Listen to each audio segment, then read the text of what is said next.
You haven't got time to wear this down with the jab, poking him in the ribs all the time. You literally got to punch him in the ribs to create a reaction. Simple.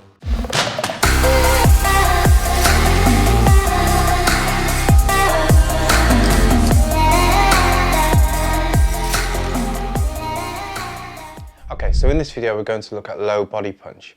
So this is where we're deliberately targeting the midsection. We leave it till later because it is an area that doesn't tend to give us a good result and can be quite risky in the fight targeting it. This can be a bit tricky, one because people are a bit more resilient around here, and also you've got clothing getting in the way, etc, etc. Very different to a sporting platform where they're all completely bare there, and you can see the target and the padding around there is quite minimal.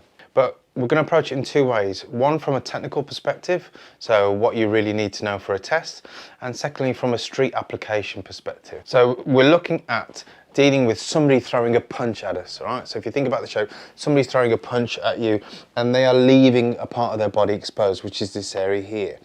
Now for me, to target the area, I can't just stand there and deliver a strike straight down.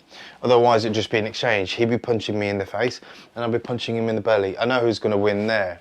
So if you imagine that a punch is coming towards my face, what I need to do is slip the punch. So that is moving my head offline. So as I do that, I'd take my head to the one side. If you want a reference point as well, say where your nipple is, you want to move your shoulder to where your nipple is. So from here, that. So get this rolling of the shoulder. This straight line now we're going to project a punch going down and forward into the body. Alright, so we get from here, this will be the high line punch. Here I'm going to slip, move and punch. So you've got this lean in the body here, which allows me to move offline from the punch going over my shoulder and then targeting this area here. So that's all you're going to do from here. First you would practice the slip, and then filling in the gap where the head was, with the shoulder and the punch coming forward. Alright? I would, as a general rule, only use your rear hand. One, because it's the strongest. Okay, simple as that. And if you're hitting this area, you need to hit it with your strongest tool. You haven't got time to wear this down with the jab, poking him in the ribs all the time. You literally got to punch him in the ribs to create a reaction. What is that reaction? If I hit him, then it's going to get a winding, a collapsing of the structure, and the head is going to come forward.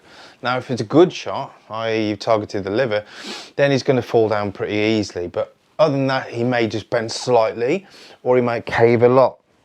If he bends slightly, that means that the jawline is still fairly exposed, so then we would target it with maybe a hook punch. But if he bends quite a lot, then I would not advocate punching to the side of the head with a hook. Alright, because you're going to fuck your hands up, simple as that. So we're going to look at two options. From here, I deliver the punch, and then immediately pop up and corkscrew and deliver the hook punch, okay? So we go from here, this one, to here.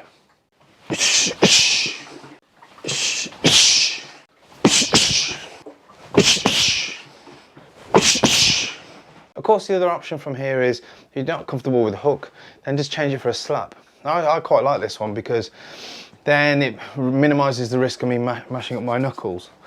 So from here, do exactly the same thing because the body mechanics are exactly the same.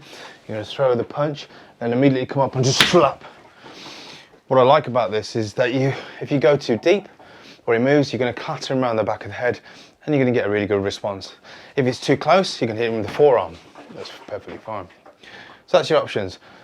Low body punch to a hook punch, or low body punch to a slap.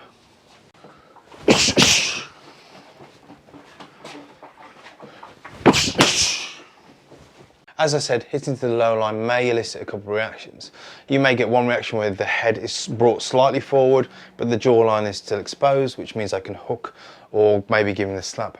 But if it's a stronger punch and the head is brought forward, then what's going to happen is the jawline is going to disappear and the harder part of the skull is going to be presented.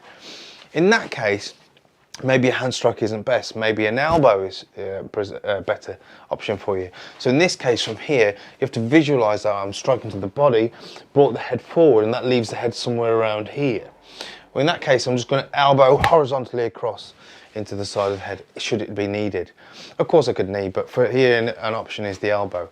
So we're going to go from here, bang, and then from here, boom, elbow into the shot. All right? And from here, bam, bam. Of course, elbow into the air doesn't really give you good feedback.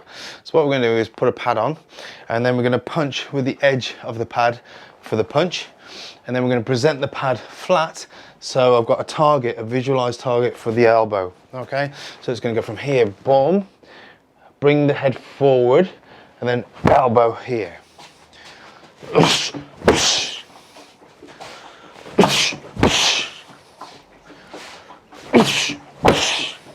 You can present it flat, or you can present it slightly tipped like this, which will mean that I'm now targeting the back of the head.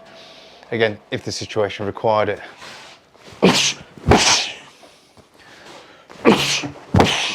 Okay, so that's it from a technical perspective. Personally, I think it's a high-risk move. One that requires a high level of skill set, and two, the ability to read your opponent, and also your opponent to be quite sloppy with the attack. So you need all those kind of factors for this to work, something that takes a lot of time as well in the gym. What I prefer to do is employ from a street perspective. So I tend to employ a low body punch from my fence, say. So I'm talking to the person and then I'll slug them in the gut. So why does this work better? One, because it's on a low line, so he doesn't tend to see it so good. And two, the body is relaxed, okay? He's not tense, he's not anticipating the shot. So when it lands, it's gonna cause more winning than what would have done if you were in a fighting situation here, where the abs are tense. All right, so we're gonna look at the first option, which is a basic slug. So again, I mentioned that this is going to work from a conversational piece. So I'm talking here, my fence is somewhere about here. I don't want the hands somewhere up high, because that means then the hands have to go down to deliver this. Essentially, all you're doing is just driving your hand into and up through the abdomen, all right? So you want it here, and you're just going to literally welly it through. Now this might be slightly off to the side, which will be like a hook, or it might be more frontal, so it's going to come out in an uppercut. Doesn't really matter, as long as you send it as fast as you can and as hard as you can into the abdomen, and he's talking at the same time, that's even better, then you get a good response.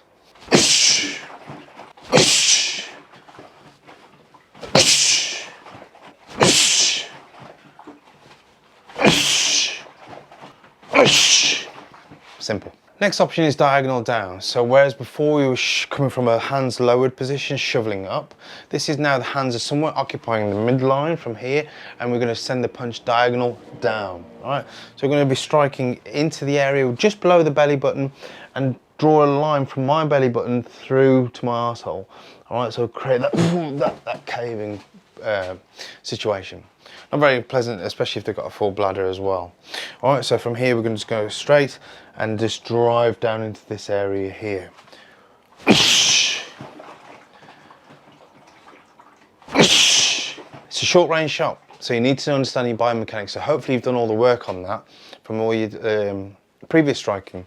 We're just shortening the time frame and the range that you have. So from here, this. Of course, it's good to maintain contact high and not look eye contact high, and not just directly look at the target that you're going to do. That applies to both situations, all right? So if I want to hit him low, just take his attention up high. From here, this way, or from here, this way, that one. And of course, you've got your follow-ups in there. In terms of targeting the midsection mid-fight, we're now in this position here, and we're both maybe dancing around, which is a bad situation to be in, then I certainly wouldn't open up with a body shot, all right, because he'll just fucking see it coming. So generally bring his attention up on the high line, and then if an opportunity presents itself, target the midsection until I can get back up to the high line. So I might go from here, from here, hit the body, and then maybe come up to the face as well. That's the way I would employ it. Hi there, thanks for sticking around to the end of the video. I really hope you enjoyed it and the content that we're putting together. If you did, then it would really help if you could like the video and subscribe to help us grow. Feel free to comment or tell us what you'd like to see on here. Thanks again, and I'll see you on the next one.